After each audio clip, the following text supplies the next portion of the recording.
Okay, so we'll come to the 2011 A-levels Unit 8 questions. So at the beginning, guys, certain questions I will go a little bit in detail. Then after that, those questions have already been discussed before, no? So then I will not be going into detail. So the first few papers, if there are new topics, I'll be going to a little bit in detail. Okay, right.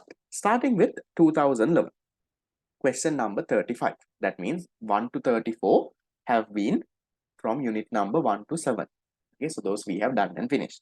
Now we are going to question number 35 of the 2011 paper. So if any of you all are joining newly and a little lost how to read, the paper is there on the top.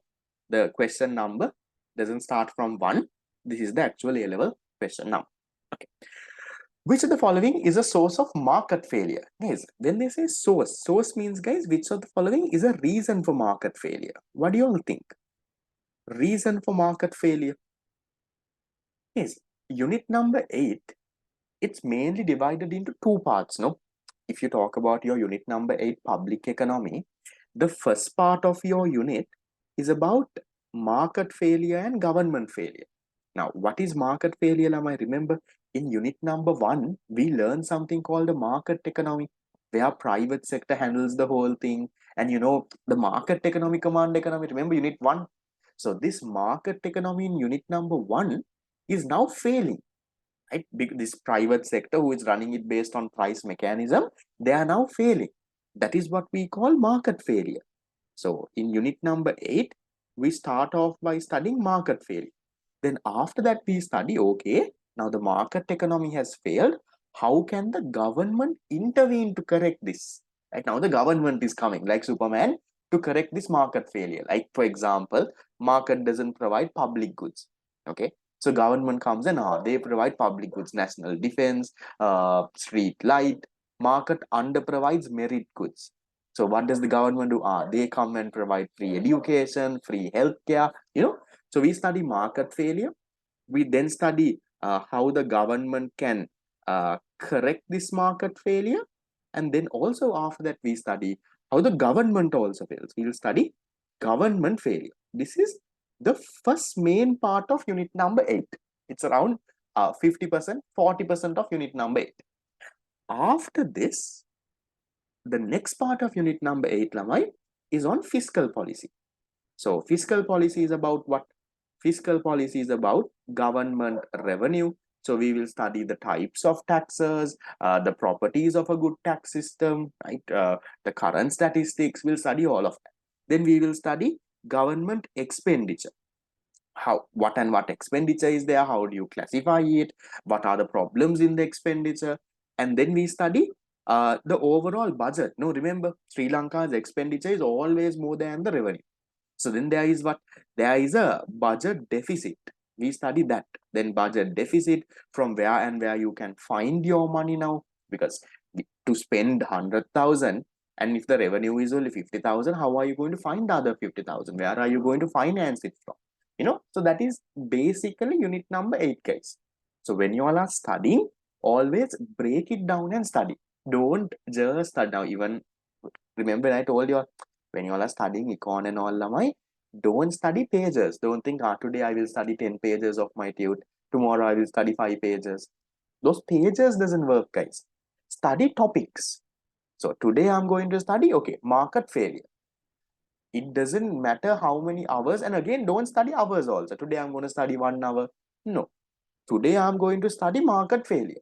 That has to be your target.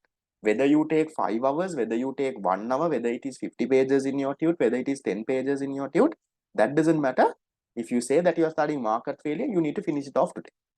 That's how studying has to happen. This studying 1 hour, what you're going to do is just to satisfy your mind, you sit at one place for 1 hour and wait. That doesn't mean you would have turned around 2-3 pages, nothing has happened. So somehow, when you all are planning, make weekly goals and get it done. Okay. So coming back to this, right? Market failure, Lamai. Can you all give me the 3 main reasons for market failure? What are the 3 main reasons why a market economy fails? There are 3 big reasons. One is inefficiency in resource allocation, right? The first one is monada, inefficiency in resource allocation. What is this inefficiency in resource allocation? Remember, why is a economic system created?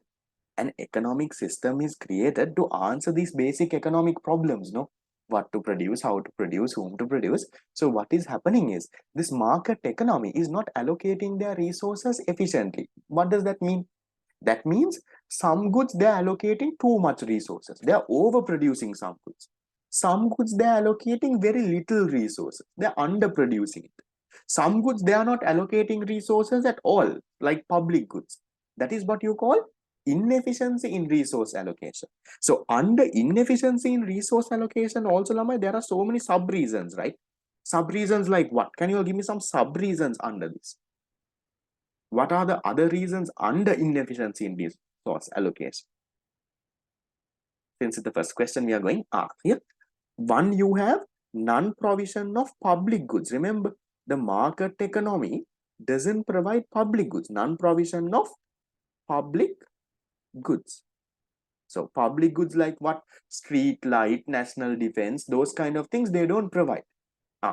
Then over provision of what?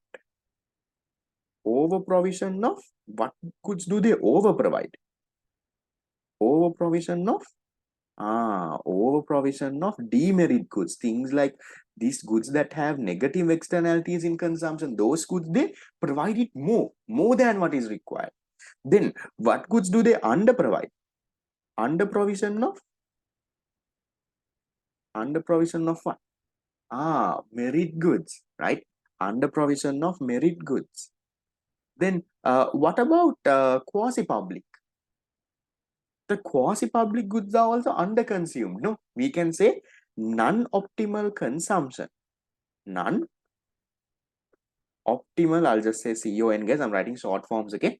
Non-optimal consumption of quasi-public goods. These semi-public goods, they could have been consumed more, but these are also getting under-consumed. Then what about common resources? Common property resources, they get exploited, no? Common property resources are overconsumed. So you can say overconsumed, or you can say overutilized, you can say exploited, whatever, right? We'll say overutilized, right? Overutilization of common resource, I'll just say CR, okay? Then the ignorance of externalities, right? When you ignore externalities, that is also there, right? That also leads to this. Because I'm not going into detail into all of this. I'm hoping you all remember, okay? Ignoring of externalities. Anything else? Imperfect competition. Now, when you have monopolies and all, when you have these monopolies, oligopolies, what do? They exploit the consumer, no? They charge prices way higher than their marginal cost. So there is what? There is imperfect competition, right? I'll just say IMP, imperfect competition. Then what's the final one? There's one more. How many of you all can remember this? There is also another. There is also, Lamai, imperfect information. So when you make decisions based on imperfect information without having proper information, when you go and make decisions, that also leads to inefficiency in resource allocation. Remember, Lamai? Now, some of you all get this confused. When you say market failure, these ones I have written in green are the sub reasons under the first main reason. So in your paper, if they ask what are the three main reasons, don't write all of this. So what are the three main reasons? First is inefficiency in resource allocation. I'll put the other two here. What is number two? There is no order. What's the second one? There is inefficiency in resource allocation. There is inequality in income distribution, right? Inequality in income distribution. Remember, you write too much in this, it gets slow. Okay, so let's say this is what you call income inequality. Some people are really rich, some people are poor, and then the final one is final one is macroeconomic instability, macroeconomic instability. So macroeconomic instability is what we had last year. Remember, our inflation rate went up, our exchange rate depreciated. So it's so much of instability. That's what you call macroeconomic instability. So these three are the main reasons for market failure. Yes, unemployment rates going up, those are all macroeconomic instability. Now, in this question, they're asking which of the following is a source or which of the following is a reason. So can you go through and see which of this is a reason, Lama? This is easy. Can't be hard. An increase in the firm's profit resulting from excess demand. Not a big problem, right? There is excess demand for a firm, so their profit is going up. That is not market failure, no? No. Government intervention to correct divergence between private and social benefit. Okay. Inequality in the income distribution. What do you all think here?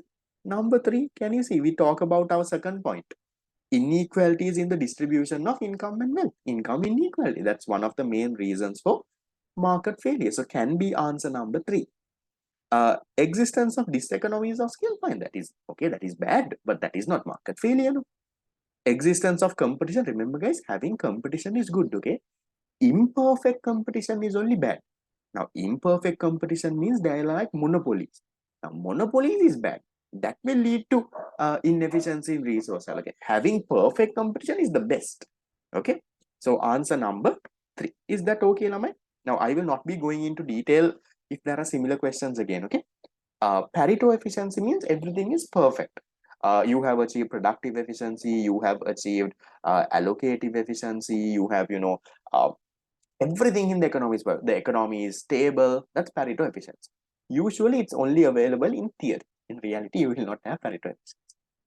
That can also be said as injustice.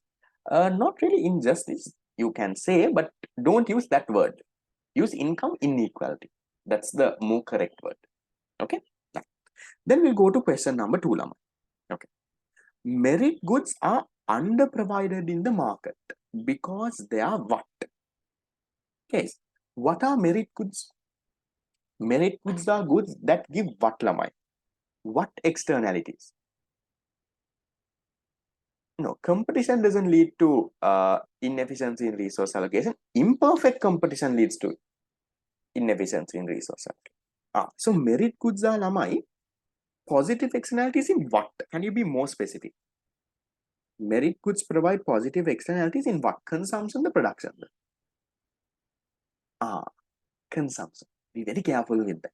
Merit goods are the goods, guys, that provide positive externalities. Positive externalities, more specifically in what? More specifically in consumption. Now, for example, Lamai, will take the class that you have come right now. All of you all have woken up in the morning and you all are here in this class, education. So as a result, now what is the externality once again, guys? Externality is where, because of some sort of a consumption or production activity, a third party is benefited. Now, for example, you're coming to this class, you all are learning to do past papers and you all are happy. That is not an externality because you're the consumer. No? You're the consumer, I am the producer. So anyone apart from you or me, a third party, if that person is affected, then you call that externality. Some people can, there is an interesting question in the following papers. I saw one that was there. We'll go through that in detail. So externalities doesn't mean the good that happens to you or me, right? I am the producer, you are the consumer of this class. So then, Lamai, when you talk about externalities in consumption, how do you find this? Remember, the social benefit, the benefit to the society is equal to what? Is equal to your private benefit. That is the benefit that you're getting, plus if there is any external benefit. Okay. So now, for example, let's assume you all are coming to this class. You all are coming to this class. You all are learning the Unit 8 past papers with me. So you're getting, let's say, a private benefit of 100. Right? It's helping you pass the exam and all of that. Then what happens? Because you came to this class and you learned this part, let's say one of your friend, now there is this WhatsApp group also that you all are there, right? see so many messages coming. Let's say one of your friend in that group sent a past paper and asked, how to do this question. And let's say you typed and you explained. Now, because you came to this class, you explained it to your friend from somewhere, and that person also got benefit. So because of the fact that you came to this class, you got a private benefit of 100. In addition to that, your friend also got an external benefit, right? External party. He never came to the class, but he also got benefited. That's an external benefit. So as a result of you coming to this class, what happened? There was a social benefit of 120. You got a private benefit of 100. Your friend who never came to class, but you cleared that person's doubt and gave, that person got a benefit of 20. So there was a social benefit. This is what you call a positive externality in consumption. So as a result, Lamai, what can we say about this benefit here? Which benefit is more than which benefit? The social benefit is greater than the private benefit, no? Social benefit is 120, private benefit is 100, because social benefit, there is a benefit, there is an external benefit also. Therefore, social benefit is much higher. Remember, consumption, talk about benefits. Production, you talk about cost. When I come to a question on production, I'll talk about the cost part. For now, I'll talk about the benefit. Now, for example, same thing as I'll quickly summarize. Now, this is a positive externality. No? What if this was a negative externality? Let's say you're smoking a cigarette. You're smoking a cigarette. Okay. So remember, social benefit equals private benefit plus external benefit. When you smoke a cigarette, Lamai, let's say you're getting a private benefit of 100. Let's say you're feeling relaxed or whatever thing, you get it. But what about your friend who is next to you?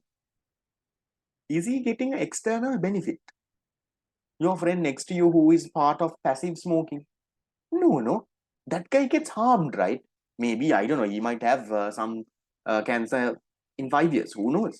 So the external benefit is a negative. What is this external benefit negative? Benefit is negative, it's a bad thing. No? So external benefit negative means it's like something has been harmed. So your friend is not getting benefited, he is getting harmed. He is also right next to you. He is saying, no, I am not smoking, man. I don't do those. You smoke, but he is sitting next to you and he is also talking to you and waiting. But whether he likes it or not, he is also harmed. So as a result, what happens to the social benefit? Social benefit is only 90. So this is a negative externality in consumption. A negative externality in consumption. So look at this. Which benefit is higher? In a negative externality. That's not what they're asking in this question. In this question, which one's higher, guys? The private benefit will be greater than the social benefit if it's a negative externality. Okay. So if it's a positive externality, social benefits are greater. So which one is our answer then? Remember, merit goods are having a greater social benefit. So answer number 4. But still, guys, now the question is saying, what is the logic here? Merit goods are likely to be underprovided. Right now, social benefit is greater than private benefit. We understood. But why is it underprovided then? Now, what does this underprovided mean? Now, why is it leading to market failure now? Why are these goods underproduced or underconsumed? Because, Lamai, see, in a market economy, now when you're coming to this class, what do you think of? Do you think of your private benefit or social benefit? Do you think of how I will clarify the doubt of my friend one day? No. When you're coming to this class, all of you, how I will pass my exam, right? You will think of that, no? That's normal common sense. So you are not going to think, no, one day if a friend asks a doubt, I will clear it and give. You are not going to take that. So people think that the benefit is only the private benefit. So you're thinking, when you come to this class, you're only getting a benefit of 100. But actually, because of this, they are getting a benefit of 120. The society is getting a much higher benefit. But people look at only their private benefit. In a market economy, consumers and producers focus only on their private benefit. So what are they doing, guys? They are underestimating the actual benefit, no? They are underestimating, we'll say, the real benefit of this. The real benefit of you coming to class is not 100, it's 120. because there is an external benefit also, but you think the real benefit is only 100. So you're underestimating the benefit. So you think this class only 100 benefit, but actually 120. So therefore what happens when you underestimate the benefit of it, it gets underconsumed. So automatically when it's underconsumed, it becomes underproduced also. So that is why we talk about this under provision. That is how it leads to market failure. Now again you all will wonder, so now how is merit goods leading to market failure? Oh, how is positive externalities leading to market failure? So merit goods are good, no sir. Positive externalities are good, no. Then why is it leading to market failure? It's leading to market failure under the main reason, inefficiency in resource allocation. The problem is not that the merit goods are bad. The problem is that merit goods are underconsumed or underprovided. You should be consuming or producing this at a much higher level, but you're consuming or producing a much lower level. So you're not allocating enough resources for this. You should have allocated a lot of resources and consumed or produced more. But since you are ignoring the external benefit and all, you're consuming or producing less. That's why it is leading to market failure. That's an interesting question. Would have been there in the mock exam papers also. Be very careful, guys. Now we think market failure is bad, then we think external positive externalities are good. Then how does this connect this? You need to know the underprovided story. Okay, that's 36. Then we'll go to 37 now. This is easy. What is non-rival? When applied to a public good, made goods are excludable and rival. Yes, most of them are private goods. Correct. What is non-rival? Non-rival in consumption means that. What is non-rival, guys? Non-rival in consumption means there is no competition. That means when one person consumes, other person will not be harmed. He also can automatically consume. Now, don't you think even this class, to some extent, it's non-rival? If you take the class that we are doing right now, this free class that we are doing, to some extent, it's non-rival, right? Just because you're coming on, if it was a physical class, it would have been a little rival. Because then you come and catch the front seat. Someone who is wanting to catch the front seat might not be able to this thing. I will not go into classifying this class, what type of good is it. I'm just saying this free class. Okay. If it was a physical class, maybe would have been a little bit rival. If you come and catch the seat, then there is no enough space for the other person. Now, let's say my Zoom account is for 100 participants.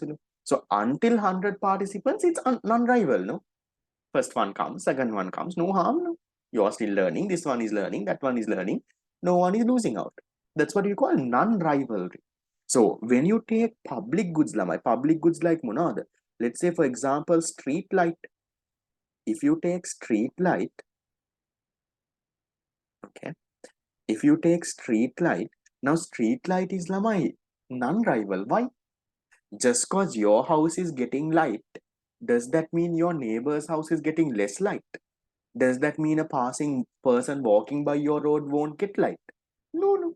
Everyone will get the light. No problem. So that's what you call non-rivalry. So public goods we say are non-rival. So which one is our answer? Non-rival because what? Here, consumption of the good by one person does not reduce the amount of the good available to the others. So I also can consume, you also can consume. No harm at all. Then what is number 3? People who do not pay cannot be excluded from consumption. What is that? If you do not, even if you don't pay, they can't exclude you from consumption. You automatically will still get that good. What is this? This is what you call non-excludable. Now, this is why, Lamai, because public goods are non-excludable, this is why the market economy doesn't provide. The market economy won't provide public goods. Why? Why won't they provide public goods? Because even if now, for example, let's say street light, even if you don't pay, you still get the street light, Lamai. You can't stop a fellow from getting street light. No? Or even let's say something like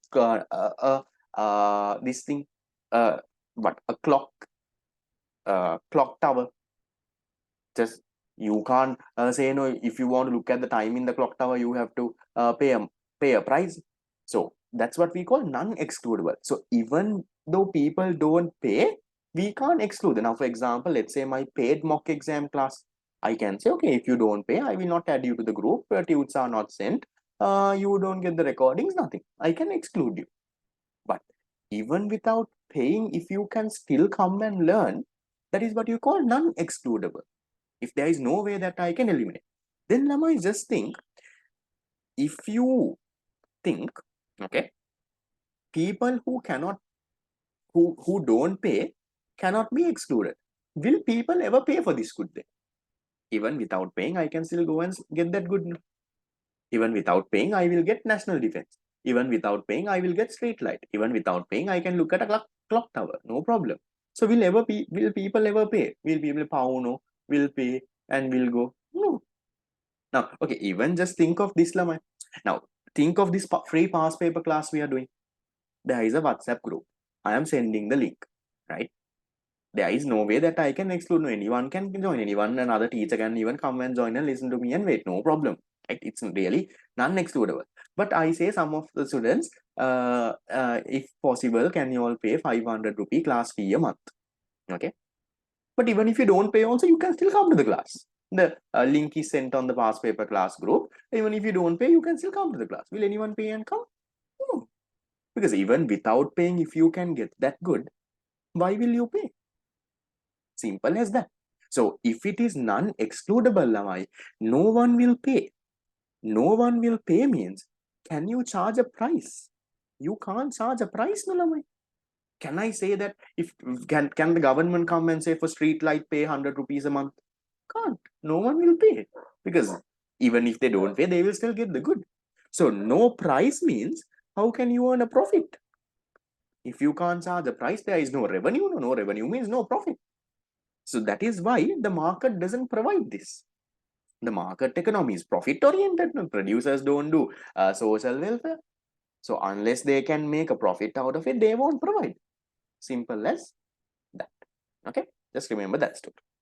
Then question 38. Oh no, 38 is now. How did y'all do, guys? So easy, no? How many questions? 3 out of 3? 2011? It's not hard. Kind of easy. Right. We'll go to 2005.